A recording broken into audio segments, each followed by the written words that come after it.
red one is explained over the page in the pie graph. Would it be possible for, and I note that a large amount of that debt it relates to resource consents and building consents. I noticed that the rates debt appears to be more of a lag because about half of it is caught up and then there's another bit. But the non-rates debt seems to be very, very steady. Can we get some indication of how much of that debt has been recovered? Would that be helpful? Let me say it would be helpful. Yeah. Yeah. The fact that it's uniform over time means that actually the new fees being charged are equating roughly to the amount that's being paid of the older debt. So yeah, the collection rates are basically the same coming through. So I mean, yeah, we can give you more detail of in effect the ins and outs. We've heard from time to time highly publicised cases of persistent non-ratepayers. I won't name names, but one comes to mind. But there was another lady who lost a house, which was she seemed to be a little bit disturbed, but her reluctance or refusal to pay led her to being recovery action from the council. She lost her home. I just wonder what action we take against these other refusers, and if necessary, it may be worth thinking about publicising, naming and shaming these people who are not paying their debts. Thank you. Councillor Wayne Walker. Sure. Really good to see this report, and there's a lot of information in it. It's pretty dense in the sense that there's a lot of stuff in it, and there are a number of good stories in it. Having said that, I would suggest that very, very, very few people are going to bother to read it. Obviously, we're reading it, but if you gave this to somebody, if you gave this to to somebody at secondary school or primary school, and you know, these are people within our community and many others, they're not going to go through this. I would suggest that there are some things here that we need to communicate and communicate well, particularly top of mind stuff. Right now, we've got the issue around housing. So there's stuff in here that goes to housing. We've also got current projects that we're dealing with around, obviously, waste. We've got really good things to report around libraries. There are a number of success stories here. If you want people to read something, the first thing they're drawn to is pictures of other people that are engaged in that space, irrespective of whether it's housing or it's libraries or it's whatever. We've got some information here. We could convert this information digitally, quite simply, into something that was enticing for people to read. And once we've done that, it wouldn't be hard to keep on doing it so that we get the message out. The politicians aren't getting the message, and I don't think the general public is getting the message. So fine, a lot of time and effort put into this. If we went to a bit more trouble, I think that we could get some really good readership around it. Can I comment on that, please? Yeah. This is a report to this committee on performance and finance and performance of this council, for this committee and for anyone else who wants to read it. What we do, as you're suggesting, is we publish our Auckland and we have a website. And that's where those sorts of good news stories, because I certainly don't want Kevin and his staff spending time doing pictures and writing a report in pictures, because actually I learnt how to read when I was about 7. Well, through you, Madam Chair, I'm familiar with our Auckland, and I'm also familiar with our website, and I don't think that we're hitting it. Councillor Cooper. So that's just my opinion. Yeah. Councillor Cooper. I'm a bit low to start, but I want to go back to the issues around resource consents, and I think part of it is our messaging. I wouldn't go to as far as sending this to primary school. I think we've got more important things in our curriculum, but what I'm really interested in is making sure we do have the messaging, because we seem to you know, the highly complex sort of 4% we don't get right within statutory timeframes of resource consents are the highly complex ones that are high profile, reporters are picking up on, and they're often stories that, oh, my auntie's mother-in-law was having problems. And often when you drill down, it really is, okay, give me the number of your resource consent, I'll go to the staff, and you find it is the actual applicant, maybe the people they've engaged, maybe their lawyers, maybe their planners, that they've not given that information to council staff. And I think we've got some high-profile stories where things have gone wrong when they actually aren't wrong. And so those are the kind of, you know, messages I want us to get out. And I think it's very difficult when you've got a 100% target. You look at most measures in most organisations, corporate or public, and for the most part they don't have a 100% target. So we've set ourselves high targets, and so we should. But I think people have got to remember that, you know, 4% of many thousands of applications that go through and hit the button. If you look at how many non-notified resource consents we get through in that 20 working days, it's phenomenal. And in a high pressure environment in terms of needing, you know, we've approved many SHAs, and so that is going to have that huge bow wave of consents that need to happen. So I think that in general I'm really happy with where we're at. There's always room for improvement, but when we look at it, we are not resourcing that unit enough, and a lot of that has come from pressure. When we amalgamated, Auckland employees who were wanting council jobs were punished, and Auckland was punished.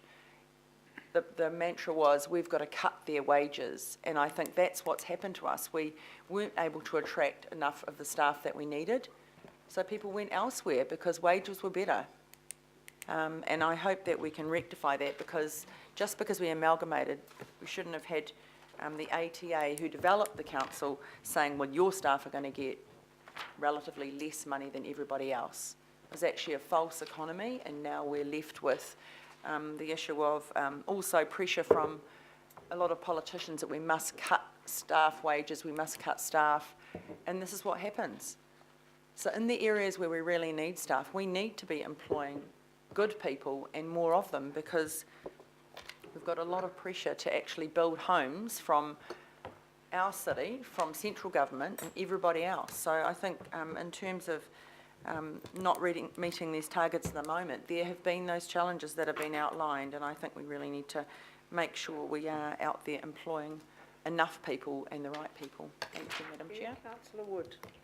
Thank you, Madam Chair. I just want to ask questions in relation to the contact centres.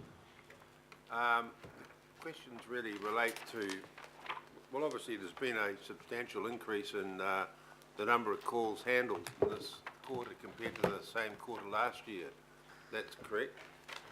And the number of drop-offs, I take it back, or the number of ones that aren't answered, is there any way of saying that they come, that they do return, or that do we, that we don't, that the numbers don't correlate with people ringing back, or you can't? Through the chair, we don't have the mechanism for understanding whether people have rung us back a second time at this point in time. It is something I can definitely look at. We do have the ability for caller line identification, but I think you can.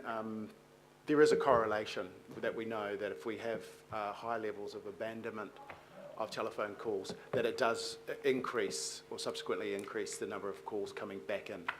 So there is a direct relation. So it looks like these calls, that the average time is about 1 minute. Was it? No, not 1 minute. It'd be well, at least half a minute more for the to handle the call. That's correct. That's because of the complexity with the inorganic rubbish collection. Oh, and a number of other areas. I mean, just talking about development in Auckland, a lot of the calls that we're getting, and a significant number of calls, are for booking inspections. Yeah. Very complex, multiple bookings at the same time, those kinds of things. And those are people who don't, they're not sitting in front of a computer, they're on a building site, So they have no option but, in most cases, but to ring into our contact centre and book those inspections. So Okay. we do that for them. So, you people handle this, this is generic between Auckland Council and Auckland Transport, is it? Or is it?